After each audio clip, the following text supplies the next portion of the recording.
어느 날 이성복 목사님께서 수원에서 집회를 하실 때 일입니다. 당시 사당을 차려놓고 점을 치던 무당이 있었습니다. 그런데 이 무당이 전신 불수가 되어서 7개월째 앓고 있었습니다. 이 무당이 이성복 목사님의 불신자 집회에 참여해서 말씀을 듣고 눈물로 회개를 하였습니다. 집에 돌아가서 사당의 모든 물건을 불태웠습니다. 그 이성복 목사님이 이 무당의 머리에 손을 얹고 기도를 하셨는데 그 순간 전신불수에서 깨끗이 마음을 잊게 되었습니다. 이성복 목사님께는 놀라운 신유의 기적이 집회마다 뒤따르고 있었습니다. 한 번은 군산의 구암교에서 3년 동안 안진뱅이로 지냈던 한 부인이 집회에 참석했다가 목사님의 말씀을 듣고 나음을 입어서 교회 충성스러운 일꾼이 되었습니다. 평택에서 부흥회를 할 때에는 풍이 든 한 청년이 이성복 목사님의 집회에 가면 병이 나을 수 있다 하는 소식을 듣고 그곳에 참석했다가 회개의 안수 기도를 받고 나서 치유가 되는 기적이 일어났습니다. 각색 질병에서 나음을 입는 이 놀라운 신유의 간증은 목사님이 가시는 곳곳마다 일어나고 있었습니다. 한 번은 이 치유가 목사님 자신에게도 임하는 사건이 있었습니다. 어느 날 황해도 무초교회에서 부흥회를 인도하시다가 부종과 고열로서 일시에 부흥회가 중지가 되는 일이 있었습니다. 많은 사람들이 목사님께 찾아와 당시 황해도 민감 요법에 따라서 개 가죽을 뒤집어 쓰고 땀을 흘리시라고 권유했습니다. 그러자 목사님은 그만두어라. 하나님의 종이 개 가죽을 쓰다니. 나는 어린 양 예수를 옷 입었다. 말씀하시고 다시 일어나서 그 집회를 이어가셨습니다. 그런데 집회를 하시던 중에 거짓말처럼 나와서 그 집회를 승리로 마쳤다는 기록이 있습니다. 이 집회에서 말로 못하면 죽음으로 라는 유명한 말이 만들어졌습니다. 생사를 넘나들었던 극한 고통 상황에서 임한 신유의 은혜였습니다. 믿는 자들에게는 이 기적이 따르고 있습니다. 이 땅에 처음 교회가 세워진 이후 초대교회에 놀라운 기적이 매일같이 일어나고 있었습니다. 그때 사도의 손을 통하여 민간의 표적과 기사가 나타나매 수많은 사람들이 마음을 같이하여 솔로몬 행각에 모였다고 말씀하고 있습니다. 믿고 주께로 나온 자가 많으니 남녀의 큰 무리였다고 말씀합니다. 기사와 이적은 이처럼 많은 백성을 주님께로 인도하는 효과적인 전도 방법이 됩니다. 영혼을 구원하는 문으로 인도합니다. 백성들은 자신의 절박한 문제를 가지고 나온 자들마다 질병에서 나음을 입었고 귀신에서 노임을 받았습니다. 오늘 본문을 보면은 초대교회의 놀라운 모습 세 가지를 발견할 수 있습니다. 첫째, 초대교회는 온 백성이 칭송하는 교회였습니다. 성령의 충만한 역사가 사람들의 마음마다 나타나고 그들의 행실마다 나타나고 있었습니다. 그들은 한 마음 한 뜻이 되어서 모든 물건을 서로 통용하였고 자기 것을 자기 것이라 주장하는 이가 없었습니다. 그 결과 안 믿는 사람들까지도 교회를 칭송하게 되었습니다. 얼마나 아름다운 이야기입니까? 설사 교회는 내가 안 나갈지라도 교회는 소중한 것이다. 귀한 것이다. 교회는 아름다운 것이다. 거기에 가면 살 수 있다. 백성들이 인식하게 되었다는 것입니다. 교회에 안 나오는 사람들이 교회를 우러러 봅니다. 교인을 칭찬합니다. 1세기 교회와 교인들의 모습이었습니다. 우리는 복음을 전파하는 일에 소홀해서는 안 됩니다. 그러나 복음을 전파하기 위해서 우리는 사람들의 칭찬을 받아야만 합니다. 어디에 있든지 언제나 칭찬받는 사람이 되어야 합니다. 학교에서, 직장에서, 가정에서, 거리에서, 전철에서 칭찬받는 사람이 되어야 합니다. 하나님의 은혜는 무사람을 놀랍게 변화시키고 있었습니다. 하나님의 은혜를 받은 아이는 부모에게 순종하는 법을 배웁니다. 하나님의 은혜를 입은 부모는 주의 교양과 훈계로서 자녀를 양육을 합니다. 누군가 말하기를 사람이 회개한 후에 그의 개와 고양이의 형편이 나아지지 않았다면 그의 경고는 소용없는 것이다 라고 말했습니다. 은혜로 거듭난 남편은 온화한 마음과 이해심을 갖습니다. 은혜로 거듭난 아내는 친절과 지혜로서 가정을 행복하게 만들어 갑니다. 이것이 경건입니다. 그가 구두를 만드는 사람이라면 그는 멋진 구두를 만들고, 그가 요리를 하는 사람이라면 그는 몸에 좋은 건강한 요리를 만들고, 그가 건축을 하는 사람이라면 절대 허투루 건물을 짓지 않고, 그리고 그가 하는 모든 일을 사람들은 보지 않고 믿을 것입니다. 초대교회의 신앙은 삶의 전반에 영향을 미치고 있었습니다. 그래야 온 백성의 칭송을 받게 되었던 것입니다. 둘째로 초대교회는 모이는 교회였습니다. 칭찬을 받게 되니 모이는 사람들의 수가 더 많아지고 있었습니다. 성경은 말씀하기를 믿고 주께로 나오는 자가 더 많으니 남녀의 큰 무리이더라 말씀하고 있습니다. 시간이 가면 갈수록 사람들이 더 많이 몰려들고 있었습니다. 남녀의 큰 무리라고 말했습니다. 남녀의 구별 없이, 차별 없이 누구나 주께로 나올 수가 있었습니다. 이것이 초대교회입니다.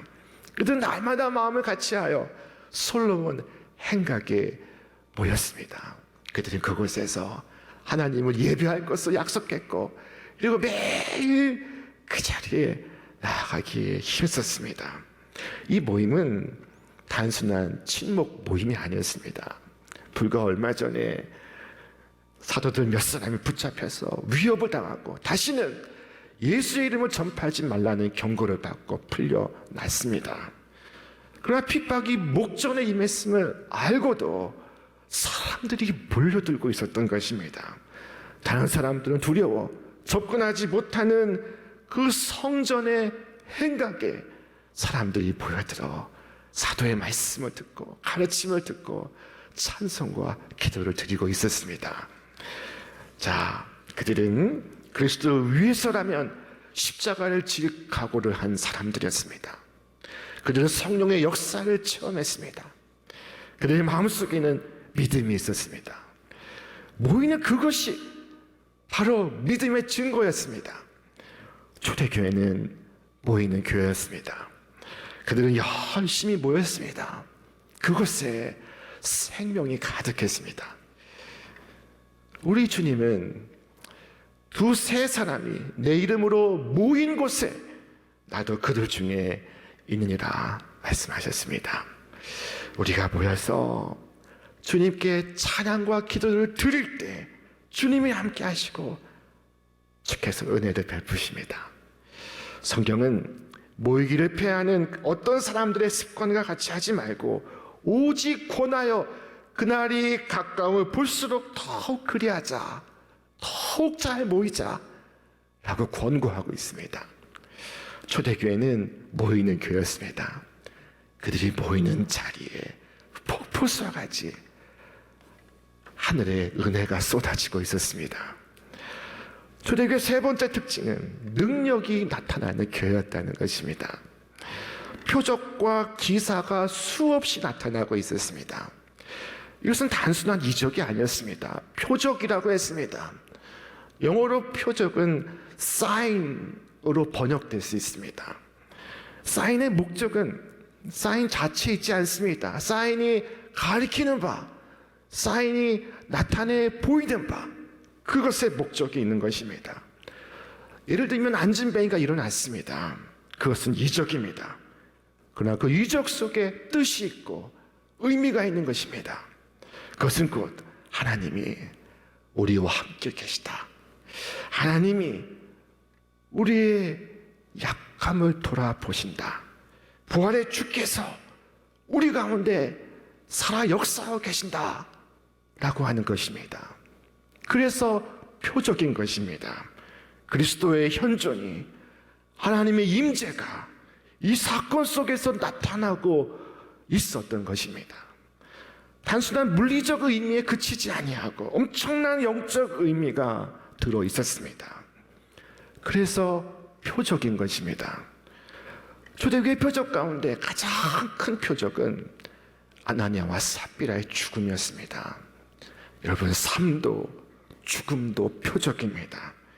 아나니아와 삽비라가 3시간 간격으로 베드로의 발 앞에서 죽었습니다.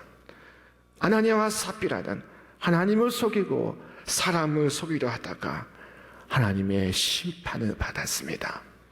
모두가 깜짝 놀랐습니다. 소식을 듣는 자마다 모두 두려워했습니다. 성령을 속일 수는 없었습니다. 너희가 어찌 함께 꾀하여 주의 영을 시험하려 하느냐. 베드로의 한마디에 아나니아와 삽비라가 그 자리에서 심판을 받습니다. 성령의 능력과 위엄이 나타나고 있었습니다. 아나니아와 삽비라의 사건은 성령의 위엄과 역사를 보여주고 있었습니다. 그래서 표적인 것입니다. 주님은 사도의 손을 통하여 큰 표적과 기사를 나타내고 있었습니다. 갈릴리 어부였다. 저들의 그 투박한 손길을 들어서 당신의 뜻을 밝히시고 계셨습니다. 당시 사도들에게는 엄청난 권세가 있었습니다.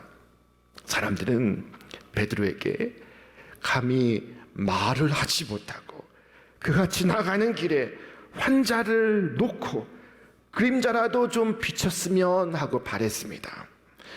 심지어 병든 사람을 메고 거리에 나가 침대와 요 위에 누이고 베드로가 지날 때 혹 그의 그림자라도 누구에게 덮일까 바라고. 사람들에게는 베드로의 그림자만 지나가도 고침받는다는 믿음이 있었습니다. 병든 사람을 메고 와 베드로의 그림자라도 덮이기를 바랬습니다. 이것은 베드로 개인을 우상시했다는 것이 아닙니다. 그만큼 사도가 전하는 예수 그리스도의 생명과 그 능력을 전적으로 믿었다는 것입니다. 여러분, 그림자에게 능력이 있습니까? 없습니다. 그림자는 사도들을 통해 역사하는 하나님의 그 능력을 표현하고 있었던 것입니다. 능력은 사람에게 있지 않습니다. 능력은 주께 있습니다. 그들은 베드로에게 나온 것이 아니라 주 앞에 나온 것이었습니다. 오늘 본문에 이르기를 믿고 주께로 나오는 자가 더 많으니 라고 말씀하고 있습니다. 여러분, 주님께로 나아가 값없이 은혜를 받으시기를 바랍니다. 오직 믿음 가지고 주님께로 다 함께 나아갈 수 있기를 바랍니다. 믿음으로 예수님께 나왔던 혈루증 앓던 여인은 이렇게 말했습니다. 이는 내가 그의 옷에만 손을 대어도 구원을 받으리다. 이 여인은 예수님께 가까이 나아가고 있었습니다. 더 가까이. 예수님의 옷자락에 손을 대기 위해서. 여러분, 예수님께 가까이 나가고자 하는 이 마음이 오늘 우리 가운데 있습니까? 주님께 더 가까이 나아가고자 하는 이 열망이 우리 속에 살아있습니까?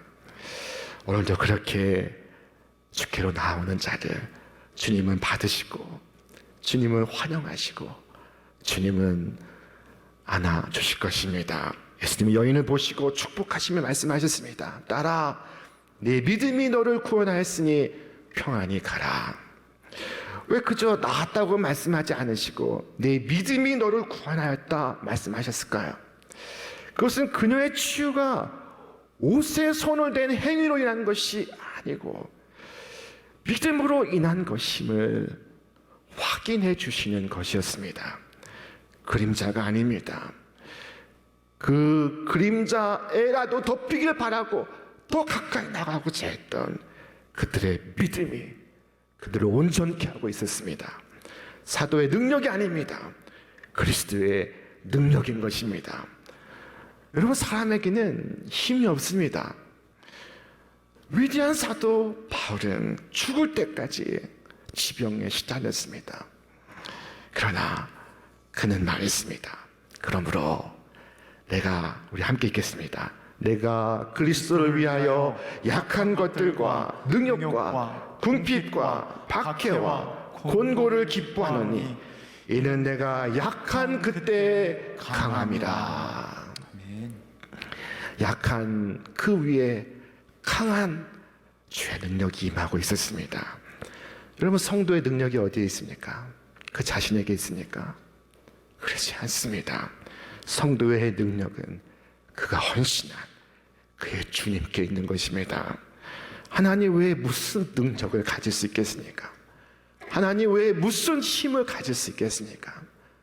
우리 한번 가정해 보겠습니다. 만약 사도가 그 순간 자신을 믿고 교만했다면 그가 그 능력을 유지할 수 있었을까요? 성경의 삼손은 이스라엘의 사사요 영웅이었습니다.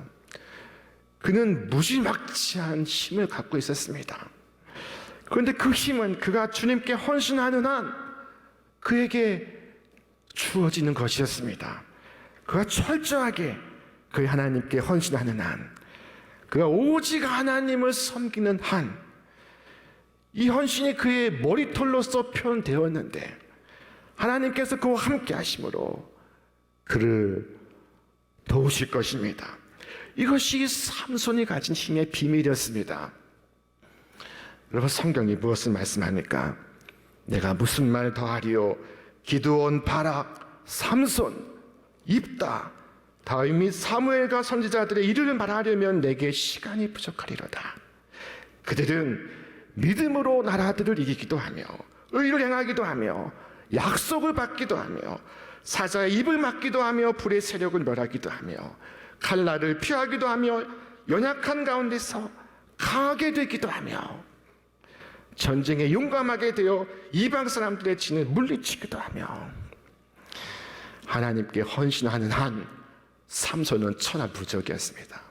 그러나 하나님이 없는 삼손은 참으로 불쌍한 바보 천지였습니다. 여러분, 반대로 이 사도들이 교만하지 않고 비겁했다면, 우유부단했다면 어떻게 되었을까요? 만일 내가 이렇게 순수한 복음을 전파하면 아마 백성들이 모이지 않을 거야. 여론이 좋아지지 않을 거야. 조심해서 말을 해야지.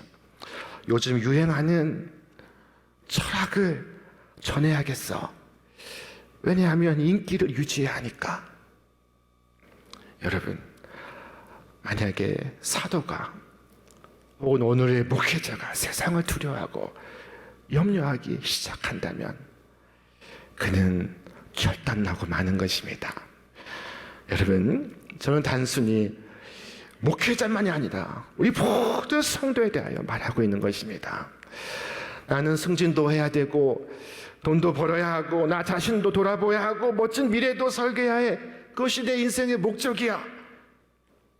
그때 주께서 말씀하실 것입니다.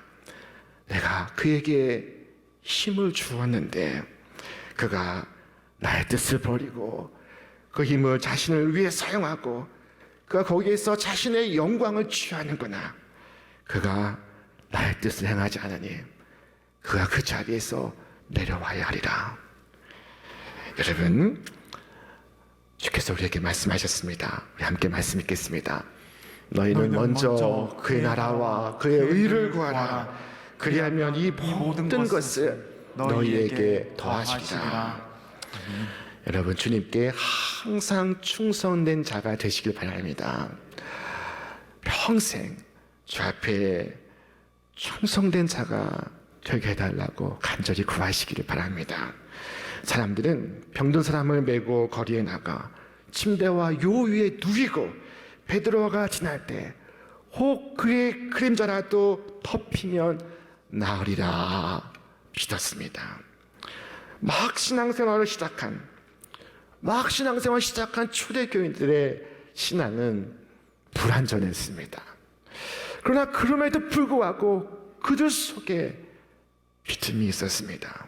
무지할지라도 그 속에 빛나는 믿음이 들어있었습니다. 믿음은 주님의 능력이 흘러 들어오는 통로입니다.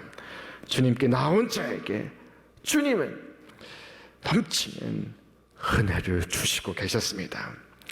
마치 주님 계신 곳에 지붕을 뚫고 구멍으로 침상째 내려온 중풍병자와 그 친구들처럼 돌 무화과 나무 위에 올라가 매달린 채 주님께 더 가까이 다가간 삭개오처럼 유대인 회당장 신부님에도 불구하고 예수의 발 앞에 엎드려 12살 딸의 생명을 구하였던 야이로처럼 여러분, 주님께 나아가시기를 바랍니다.